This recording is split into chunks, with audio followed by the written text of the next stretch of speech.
ডাকসু নির্বাচনের সাথে আমাদের কোনো সংশ্লিষ্টতা নেই।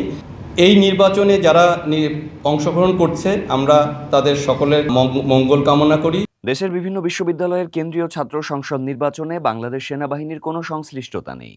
বাংলাদেশ সেনাবাহিনী সোমবার ভেরিফাইড ফেসবুক পেজে এক বিবৃতিতে একথা স্পষ্ট করে জানিয়েছে। একই সঙ্গে আন্তঃবাহিনী জনসংযোগ পরিদপ্তর আইএসপিআর তাদের ফেসবুক পেজে বিবৃতিটি শেয়ার করেছে।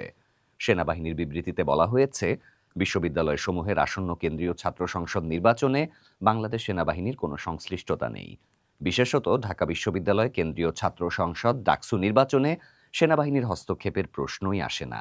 এর আগেও সেনাবাহিনী আনুষ্ঠানিক সংবাদ বিজ্ঞপ্তির মাধ্যমে বিষয়টি স্পষ্ট করেছে। বিবৃতিতে আর উল্লেখ করা হয়েছে, এ ধরনের বিভ্রান্তিকর অপপ্রচার কেবল স্বাভাবিক স্থিতিশীলতা বিনষ্টের চেষ্টা, যা সার্বিক নির্বাচনী পরিবেশকে ব্যাহত করতে পারে। আগামীকাল মঙ্গলবার ঢাকা বিশ্ববিদ্যালয় কেন্দ্রীয় ছাত্র সংসদ ডাকসু নির্বাচন অনুষ্ঠিত হবে। এছাড়া 11 সেপ্টেম্বর জাহাঙ্গীরনগর বিশ্ববিদ্যালয় কেন্দ্রীয় ছাত্র সংসদ ডাকসু নির্বাচন এবং 25 সেপ্টেম্বর রাজশাহী বিশ্ববিদ্যালয় কেন্দ্রীয় ছাত্র সংসদ রাকসু নির্বাচন অনুষ্ঠিত হবে।